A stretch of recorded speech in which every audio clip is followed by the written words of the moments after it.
بسم اللہ الرحمن الرحیم۔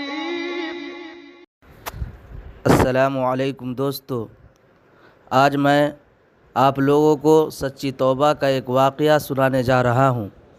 اس سے قبل اگر آپ میرے چینل پہ نئے ہیں تو چینل کو سبسکرائب کرنا نہ بھولیں۔ تو آئیے اب واقعہ کی طرف چلتے ہیں۔ حضرت عبداللہ بن عمر بن خطاب رضی اللہ عنہما فرماتے ہیں کہ میں نے رسول اللہ صلی اللہ علیہ وسلم کو ارشاد فرماتے ہوئے سنا کہ سابقہ امت میں 3 آدمی تھے، وہ کہیں جا رہے تھے۔ دوران سفر ان کو ایک غار میں رات گزارنا پڑی، چنانچہ وہ تینوں ایک غار کے اندر داخل ہو گئے۔ تھوڑی ہی دیر کے بعد پہاڑ سے ایک بڑا سا پتھر سرکا اور اس نے غار کا منہ بند کر دیا۔ سب کہنے لگے کہ اس پتھر سے نجات اور چھٹکارا کی یہی صورت ہے کہ ہر آدمی اپنے نیک اعمال کا اللہ تعالیٰ سے سامنے وسیلہ پیش کر کے دعا کرے۔ چنانچہ ان میں سے ایک آدمی نے یوں دعا شروع کی: اے اللہ، میرے بوڑھے ماں باپ تھے، میں ان سے پہلے اپنے بچوں کو دودھ نہیں پلاتا تھا۔ ایک دن میں درختوں کی تلاش میں دور نکل گیا۔ جب شام کو واپس آیا تو وہ دونوں سو چکے تھے۔ میں نے ان کے لیے رات کا دودھ دوہا۔ جب ان کی خدمت میں لے کر حاضر ہوا تو وہ سوئے ہوئے تھے۔ میں نے ان کو جگانا مناسب نہیں سمجھا۔ مجھے یہ بات بھی اچھی نہ لگی کہ ان سے پہلے اپنے بچوں کو دودھ پلاؤں۔ چنانچہ میں اسی حالت میں کہ دودھ کا پیالہ میرے ہاتھ میں تھا اور ان کے بیدار ہونے کا انتظار کرتا رہا، یہاں تک کہ ساری رات گزر گئی اور صبح صادق ہو گئی اور میرے بچے قدموں میں بلبلاتے رہے۔ پھر وہ بیدار ہوئے تو انہوں نے دودھ نوش کیا۔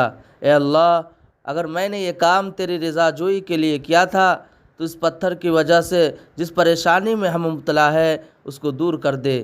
چنانچہ وہ پتھر تھوڑا سا ہٹ گیا کہ ابھی اس سے نکلنا مشکل تھا۔ پھر دوسرے آدمی نے یہ دعا کی: اے اللہ، میرا ایک چچا زاد بہن تھی، وہ مجھے بہت پسند تھی۔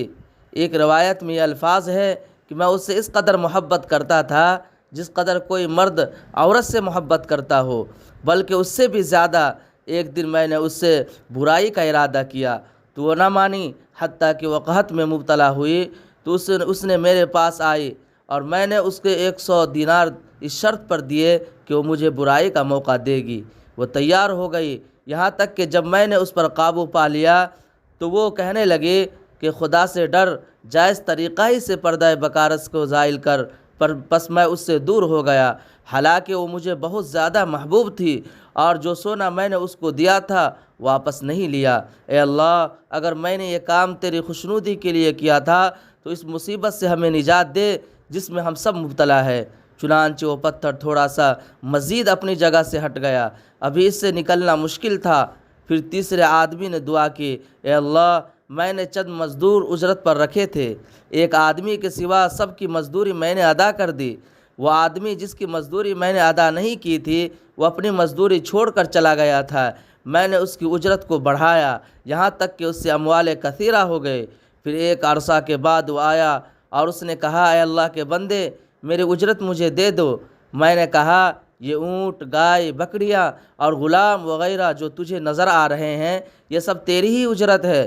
اس نے کہا: اے اللہ کے بندے، میرے ساتھ مزاح نہ کر۔ میں نے کہا: میں تیرے ساتھ مزاح نہیں کر رہا ہوں۔